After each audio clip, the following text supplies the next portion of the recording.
Sup everybody, it's your boy Corey, aka GQ Saint, back for another reaction video. Anyway, this is a video I haven't did MMA video in a minute from MMA, well, period. Anyway, decided to do this one. This was titled for MMA Montage King Most Pointless Rematches. Yeah, there have been quite a few rematches in a lot of sports. Definitely within, what is this?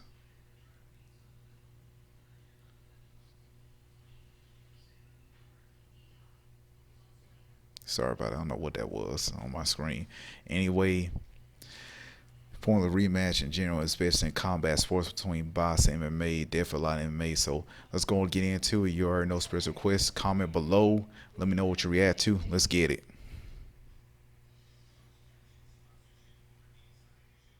There are plenty of pointless fights in MMA. Royce Gracie versus Matt Hughes, CM Punk versus Mickey Gall, Chael Sonnen versus, well, any. Yeah, that's like pointless fights in general. Because CM Punk, he should not have been at USC. Sorry, I did not mean to pause during. I just want to clarify that out. One with submission skills. But the only thing worse than a pointless fight is a pointless rematch. This is a list of rematches that were meaningless, unnecessary, or just fights that no one cared about in the first place. These are some of the most pointless rematches in MMA. Chuck Liddell versus Tito Ortiz 3. The third fight between Chuck Liddell and Tito Ortiz was possibly the most pointless and predictable fight in the history of rematches. Chuck did not look healthy. This was the third fight between the pair, with Chuck winning the two previous fights easily. And they used to be friends too. But after being brutally knocked out in his last Chuck three fights and an 8-year hiatus from fighting, not even Chuck's longtime trainer and coach wanted anything to do with this fight. This is a travesty. It was a travesty.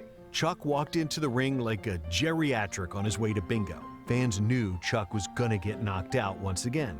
But you know what? Sometimes a fighter can surprise you and overcome the odds, which is exactly what happened when Matt Serra beat GSP back in 2007. But yeah, in this that was fight, one a huge upset. Chuck got knocked out again. When you're getting knocked out by the likes of Tito Ortiz, it's probably time to hang up the gloves. This time for good. Do either one of you two guys want to see Chuck Liddell in the cage fighting again? No, not at all. Fedor Emelianenko versus Tsuyoshi Kosaka 2. Fedor Emelianenko versus Tsuyoshi Kosaka's rematch was a foregone conclusion when they fought for a second time at Pride in 2005. Just raining down those blows left and right. TK hit the lotto Fedor when he was declared the in the winner day. after not beating Fedor at Rings 2000. Kosaka hit Fedor with an illegal elbow, halting the fight due to a bad cut on Fedor's head. But since it was a tournament, a winner had to be declared so someone could move up the bracket. So Kosaka was declared the victor.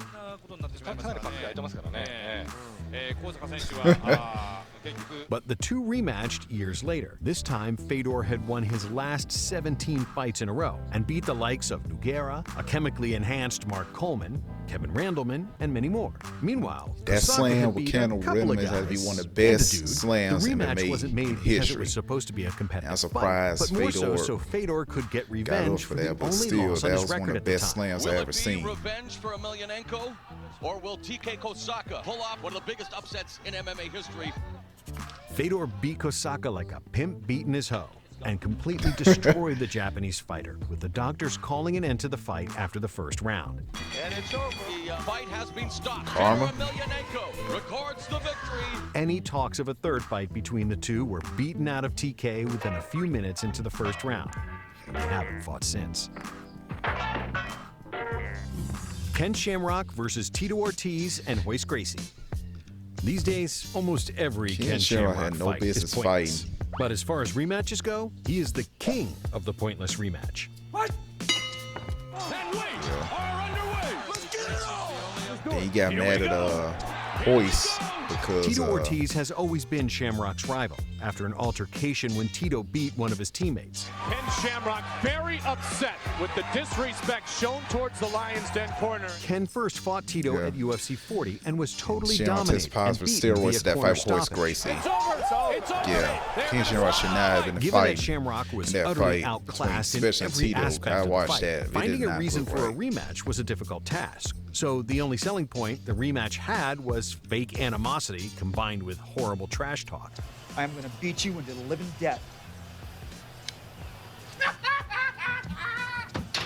I remember that, yeah. Sorry about that, y'all. Yeah, has an ass one day, but once again, that was, I would have laughed if I was Tito too in this situation.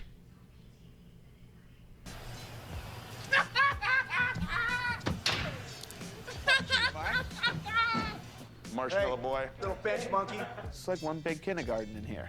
Things were different in the rematch. Instead of lasting 3 rounds against Tito, Ken only lasted 1. And not just 1 round, but Yeah, 1 he did minute. not look healthy. As if things couldn't get more definitive as Ken far as will look like fighting he goes, passed his the prime. UFC, seeing nothing but dollar signs, put on another fight between the two, even after Ken was completely obliterated in both fights prior. His face is a mess. In their third and final fight, Shamrock did twice as good as he did in the last fight and lasted 2 minutes before being predictably knocked out. It's all over. Tito Ortiz dominates Ken Shamrock for a 3rd time. But Tito Ortiz wasn't Shamrock's only pointless rematch. His 3rd fight against Royce Gracie was just as pointless as Ken's last 2 fights against Tito. Shamrock was knocked out in the 1st round by the jiu-jitsu fighter And Royce Gracie ends That's the fight Royce. with strikes. and was Gracie's first TKO and only win via KO. Even while Yeah, being pumped TKO. full of steroids and drugs, Ken still Yeah, couldn't Ken take a shot tested from a positive after that 50-year-old fight. grappler. After losing the fight, Ken did what he always does. Yelled, I don't know what he's yelling about. complained, Plain, like, growing and failed his shot. drug test. Yeah, that was pointless for that. Utah and Tim Trap, he Sylvia failed a versus drug Andre test. Arlovsky, 3 and 4. Tim Sylvia and Andre Arlovsky have fought each other 4 times.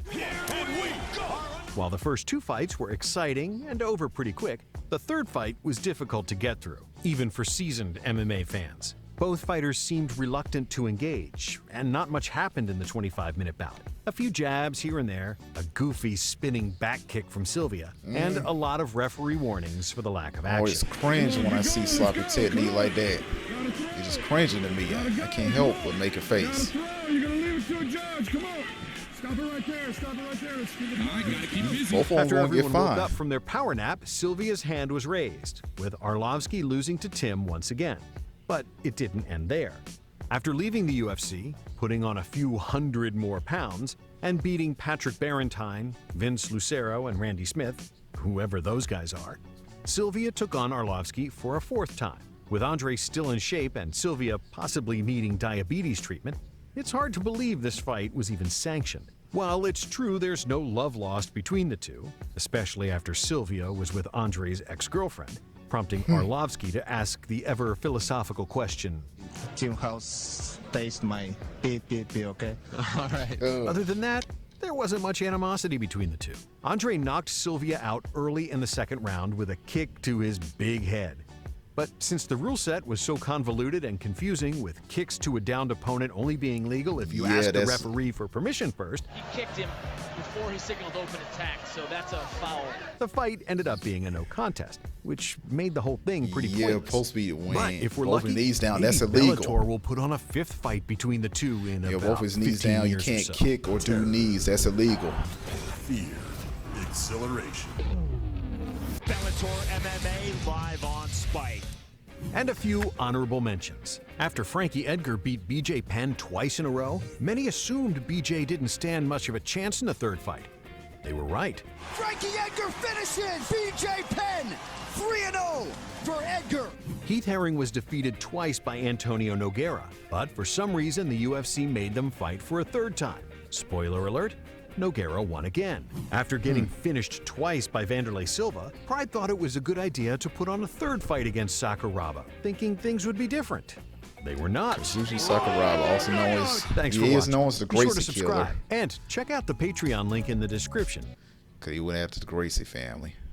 He did. if you want to Royce help support Gracie. the channel.